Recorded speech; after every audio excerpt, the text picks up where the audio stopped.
বিয়ে প্রলোভনে ধর্ষণের শাস্তি 7 বছর, নারী শিশু নির্যাতন সংশোধন আইন পাস, উপদেষ্টা পরিষদের বৈঠকে অনুমোদন। 25 লাখ টাকা দিয়েও মেলেনি মুক্তি, ঠাকুরগাঁও অপহরণের 26 দিন পর যুবকের মরদেহ উদ্ধার, বিচার দাবিতে বিক্ষোভ। 165 টন সরকারি চাল 9-6-এর চেষ্টা, দেশটিভির অনুসন্ধানে হাতে নাতে ধরা ঠিকাদারি মিলের চালের স্তূপ অনুমোদনহীন গুদামে। এবং শেষ সময়ে জমজমাট নারায়ণগঞ্জের পাইকারি পোশাক মার্কেটের কেনাবেচা, নতুন নতুন ডিজাইনে বেড়েছে চাহিদা। আমন্ত্রণ দেশ জনপদ সংবাদে, দেখছেন শিরোনামগুলো, সঙ্গে আছি আমি ডানা ইসলাম। এবারে বিস্তারিত। বিয়ের প্রলোভনে ধর্ষণের শাস্তি সর্বোচ্চ 7 বছর কারাদণ্ডের বিধান রেখে সংশোধিত নারী ও শিশু নির্যাতন আইন পাশ হয়েছে। বৃহস্পতিবার উপদেষ্টা পরিষদের সভায় আইনটি অনুমোদন দেওয়া হয়। পরে ফরেন সার্ভিস একাডেমিতে এক ব্রিফিংয়ে এসব তথ্য জানান প্রধান উপদেষ্টার প্রেস সচিব শফিকুল আলম। সভায় নির্বাহী আদেশে 3 এপ্রিল ছুটি ঘোষণার সিদ্ধান্ত হয়। এর ফলে এবার ঈদ উল ফিতরের সরকারি কর্মকর্তা কর্মচারীরা টানা 9 দিন ছুটি পাচ্ছেন। এবার 28 মার্চ থেকে 5 এপ্রিল পর্যন্ত ছুটিতে থাকবেন সরকারি চাকরিজীবীরা।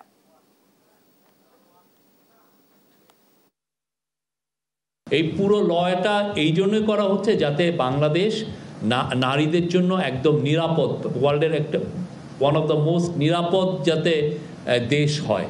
এটা হচ্ছে মানে কোনো ধরনের কোনো আর যে কোনো রেপ কেস যাতে খুব দ্রুত এটা আমরা ট্রায়াল করতে পারি এবং এটা খুব দ্রুত যেন এটার ভার্ডিক্টগুলো ডেলিভার করা যায়।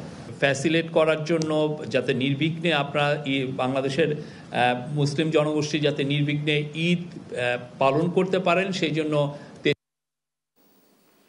ঠাকুরগাঁয়ে অনলাইনে প্রেমের ফাঁদে ফেলে কলেজ ছাত্র মিলন হোসেনকে অপহরণের 25 দিন পর মরদেহ উদ্ধার করেছে পুলিশ। বুধবার দিবাগত রাতে সদর উপজেলার শিবগঞ্জ মহেশপুর বিট বাজার এলাকায় অপহরণকারী সেজান আলী বাড়ির পরিত্যক্ত টয়লেটের গর্ত থেকে মিলনের অর্ধগলিত লাশ উদ্ধার করে। বিক্ষুব্ধ জনতা গ্রেফতার অপহরণকারী সেজানের বাড়ি ঘর আগুন দিয়ে জ্বালিয়ে দেয়। এর আগে এ ঘটনায় জড়িত থাকার অভিযোগে পুলিশ সেজান আলী সহ 2 জনকে গ্রেফতার করলে তাদের স্বীকারোক্তিতে মিলনের মরদেহ সন্ধান পায় পুলিশ। গত 23 ফেব্রুয়ারি রাত 8:30টায় প্রেমিকার সঙ্গে দেখা করতে গিয়ে নিখোঁজ হয় মিলিন। ঘটনার রাতে ভুক্তভোগী পরিবারকে মুঠোফোনে অপহরণের বিষয়টি জানায় অপহরণকারীরা। পরে কয়েক দফায় মুক্তিপণের 25 লাখ টাকা হাতিয়ে নেয় অপহরণকারীরা।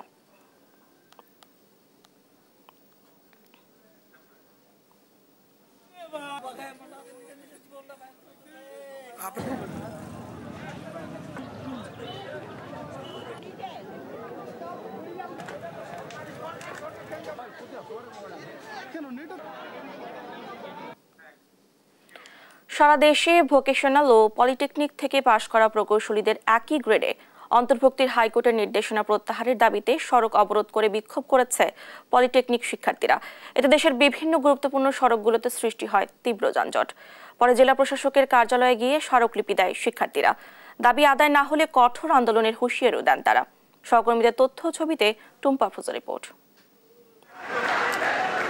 ক্রাফট ইন্সপেক্টরদের 10ম গ্রেড পদায়নে হাইকোর্টের রায় বাতিল সহ 6 দফা দাবিতে ক্লাস পরীক্ষা বর্জন করে বিক্ষোভ ও অবস্থান কর্মসূচি পালন করেছেন পলিটেকনিক ইনস্টিটিউটের শিক্ষার্থীরা।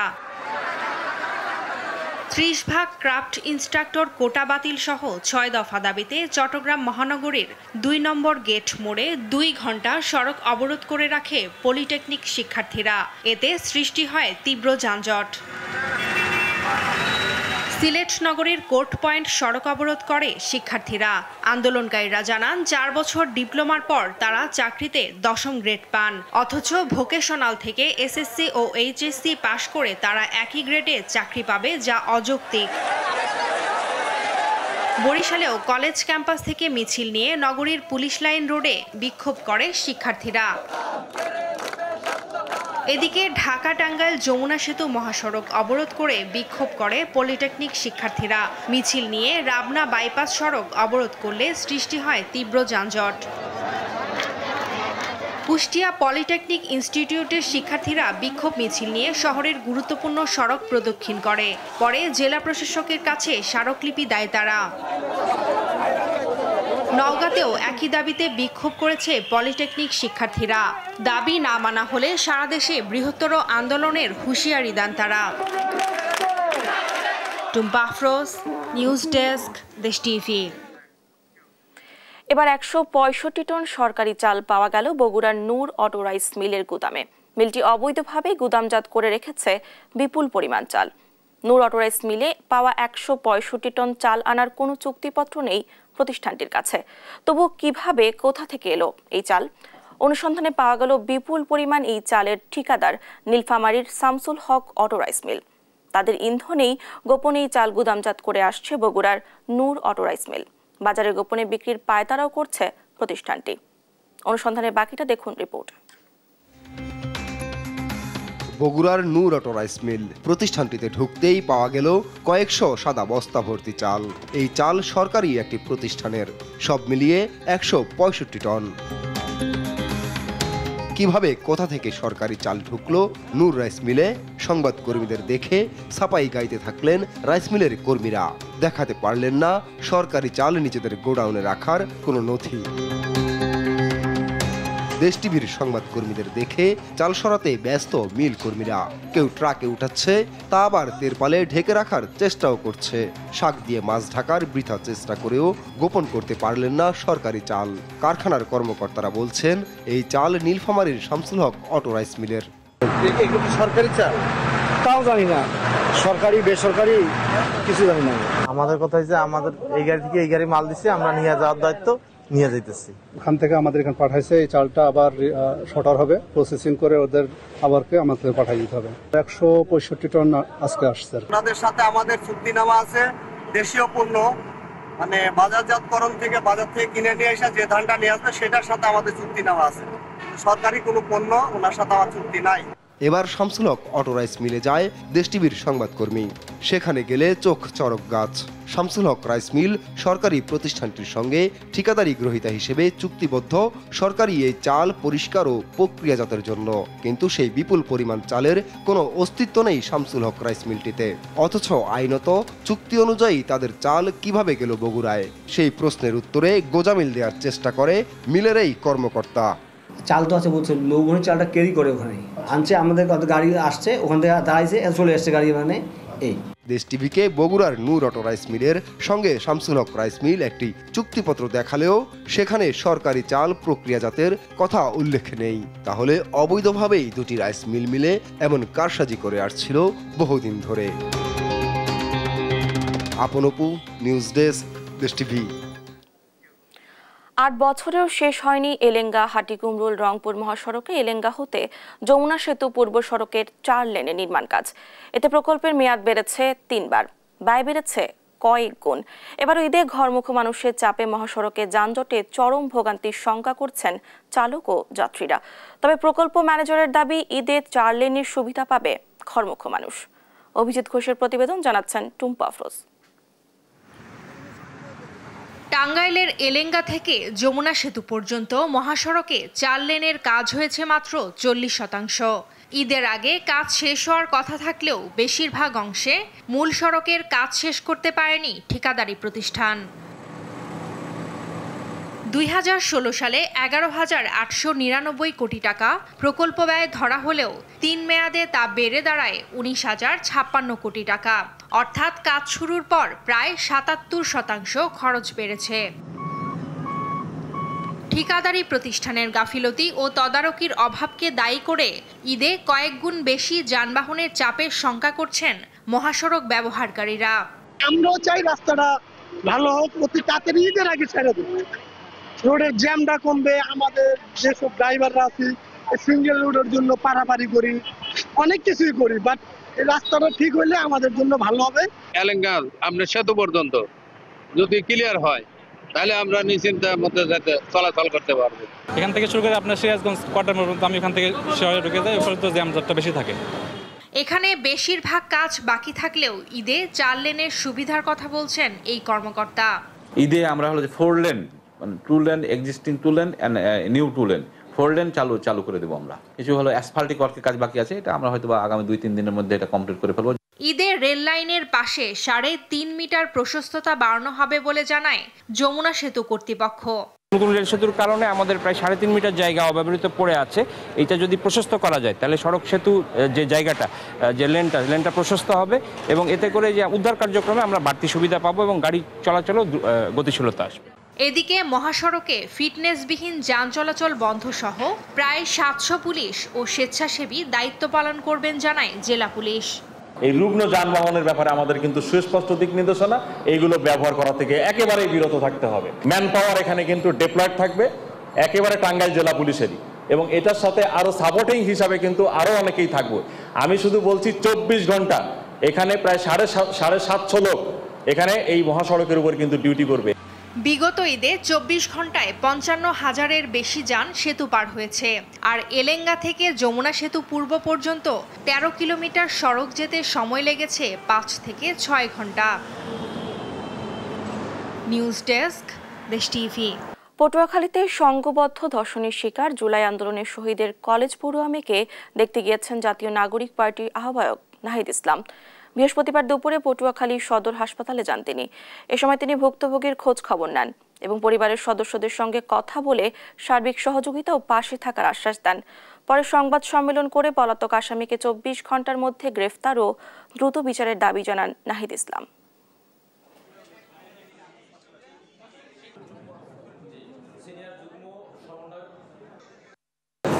আতঙ্কের বিষয় দেখেন, এই ঘটনাটা শুধু শহীদ পরিবার হিসেবেই নয়, ধর্ষণের ঘটনা আসলে ঘটতেছে সারা দেশব্যাপী। আমরা এই জায়গায় আসেন ঘটনা দেখেছি।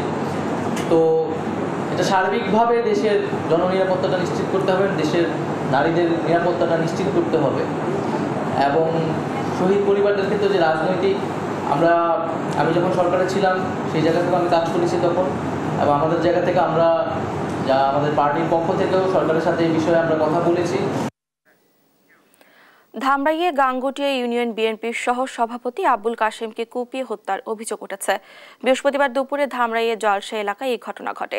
স্বজনরা জানায় নিহত আবুল কাশেম নিজ বাসা থেকে মানিকগঞ্জ যাবার উদ্দেশ্যে বাসা থেকে বের হয়। এ সময় কয়েকজন দুর্বৃত্ত তাকে কুপিয়ে পালিয়ে যায়। পরে স্থানীয়দের সহযোগিতায় তাকে সাভারের এনাম মেডিকেল কলেজ হাসপাতালে নেওয়া হলে চিকিৎসক তাকে মৃত ঘোষণা করেন।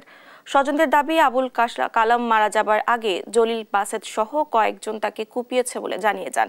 হত্যাকাণ্ডের কারণ অনুসন্ধান সহ ঘটনায় জড়িতদের আটক চেষ্টা চলছে বলে জানিয়েছে পুলিশ।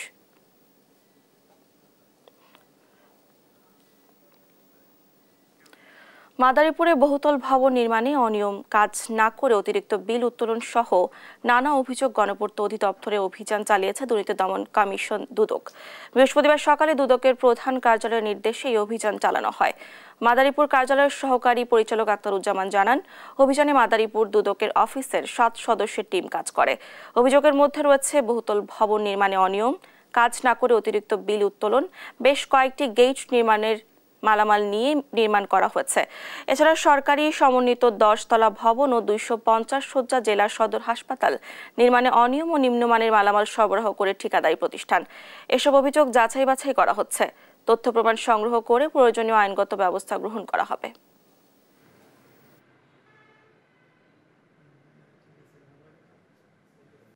এখানে মূলত অভিযোগটা হচ্ছে সরকারি সমন্বিত ভবন 10 তলা, যেটা অনিয়ম দুর্নীতি হয়েছে মর্মে এটা অভিযোগ আমাদের কাছে এসেছিল। সেখানে 66 থেকে 70 কোটি টাকার কাজ।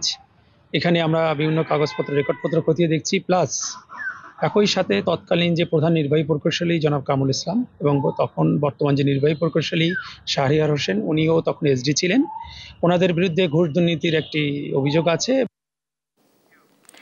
ঈদকে সামনে রেখে নারায়ণগঞ্জের পোশাক প্রস্তুতকারী পাইকারি মার্কেটে জমে উঠেছে বেচাকেনা। এবছর 200 কোটি টাকার তৈরি পোশাক বিক্রির লক্ষ্য রয়েছে ব্যবসায়ীদের। তবে আগের তুলনায় এবারও বেড়েছে পোশাকের দাম। বিলাল হোসেনের তথ্য ছবিতে বিস্তারিত জানাচ্ছেন আব্দুল্লাল মারুফ। অর্ধশত বছর আগে নারায়ণগঞ্জ শহরের দেওভোগে গড়ে ওঠে তৈরি পোশাক প্রস্তুতকারী কয়েকটি পাইকারি মার্কেট। তার মধ্যে সবচেয়ে বেশি বেচা কেনা হয় শহীদ সোহরাওয়ার্দী মার্কেটে। প্রথমে শতাধিক দোকান ও কারখানা নিয়ে গড়ে ওঠা এই মার্কেটটিতে এখন 2000-এর বেশি কারখানা ও গদিঘর রয়েছে। এছাড়া জামির ও হাকিম মার্কেটেও এবার বেচা কেনার ধুম পড়েছে। এখানে প্রায় 20,000 শ্রমিক পোশাক তৈরিতে দিনরাত কাজ করছে। তাছাড়া 3 শতাধিক দোকানে নানা রঙের ডিজাইনের পোশাক সাজিয়ে রেখেছেন বিক্রেতারা। এখানকার frock, 3 piece, 2 piece, pant, shirt, panjabi সহ সব ধরনের পোশাকের চাহিদা রয়েছে সারা দেশে। চলতি বছর আফগান, নায়রা সহ কয়েকটি ডিজাইনে তৈরি পোশাকের চাহিদা সবচেয়ে বেশি। রাজধানীর বসুন্ধরা, গাউসিয়া ও নিউ মার্কেট সহ দেশের সব জেলার পাইকাররা রেডিমেড পোশাক কিনতে ছুটে আসেন এই মার্কেটে। তবে উৎপাদন খরচ বাড়ায় এবার পোশাকের দাম বেড়েছে বলে জানান ব্যবসায়ীরা। নায়রা আইটেমগুলা এবং আফগানের যে আইটেমগুলো আছে এগুলো খুব বেশি চাহিদা। বাংলাদেশ 64 জেলার সব লোকই আসে আমাদের এখানে, অনেক কম প্রাইসে কম কষ্টে আমরা মালটা করতে পারি এবং পাড়িদেরকে দিতে পারি। অবশ্য রাজধানী বা এর আশেপাশের এলাকার মার্কেটের তুলনায় সোহরাওয়ার্দী মার্কেটে কম দামে বিভিন্ন ডিজাইনের পোশাক পাওয়া যায় বলে জানান দেশের বিভিন্ন অঞ্চল থেকে আসা পাইকাররা। এখানে মাল পাওয়া যায়, ভালো মাল পাওয়া যায়, কিন্তু যাইবে পাওয়া যায় এবছর দাম তো অনেক বেশি। মাল কিনে স্বস্তি পাচ্ছি না। আমরা আসছি সাভার থেকে, বর্তমানে মালের দাম তো প্রচুর, আমরা তো মাল কিনে নিয়ে বিক্রি করতে পারতেছি না, অনেক কষ্ট হচ্ছে। বিভিন্ন কোয়ালিটির মাল আছে এখানে, এই জন্য আসে আর কি। গত কয়েক বছরের তুলনায় এবার বেচাকেনা বেশি হচ্ছে বলে জানান ব্যবসায়ীরা। ঈদুল ফিতর উপলক্ষে আমরা প্রায় 1.5 থেকে 200 কোটি টাকা আশা করি বিক্রি হবে।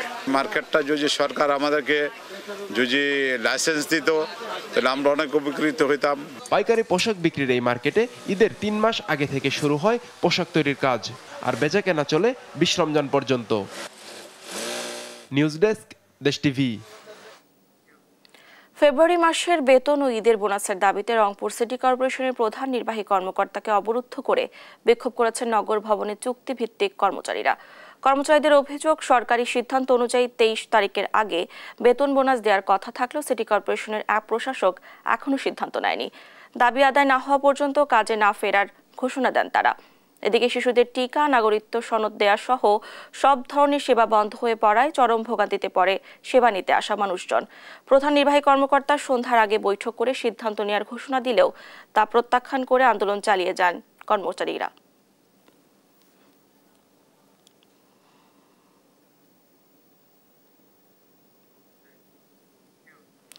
রাজশাহী নিউ মার্কেটে ভয়াবহ অগ্নিকাণ্ডের ঘটনায় ক্ষতিগ্রস্ত ব্যবসায়ীদের আর্থিক সহায়তা করেছে রাজশাহী রক্ষা সংগ্রাম পরিষদ।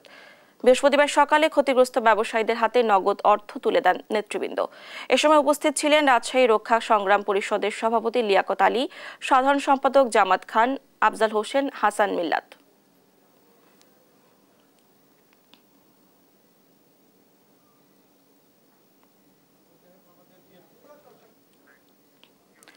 মুসলিম স্থাপত্যের অনন্য নিদর্শন চাঁদপুরের ঐতিহ্যবাহী হাজীগঞ্জ বড় মসজিদ।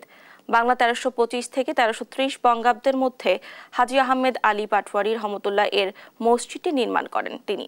দৃষ্টিনন্দন এই মসজিদটির নির্মাণ শৈলী এক নজর দেখতে দেশের বিভিন্ন প্রান্ত থেকে ছুটে আসেন হাজারো ধর্মপ্রাণ মুসল্লিরা। সহকর্মী শরীফ আহমেদের তথ্য ছবিতে বিস্তারিত জানাচ্ছেন টুম্পা আফরোজ। 1175 থেকে 1200 বঙ্গাব্দের মধ্যে হযরত মকিমউদ্দিন রহমাতুল্লাহি আলাইহি ইসলাম ধর্ম প্রচারের উদ্দেশ্যে আরব থেকে হাজীগঞ্জে আগমন করেন।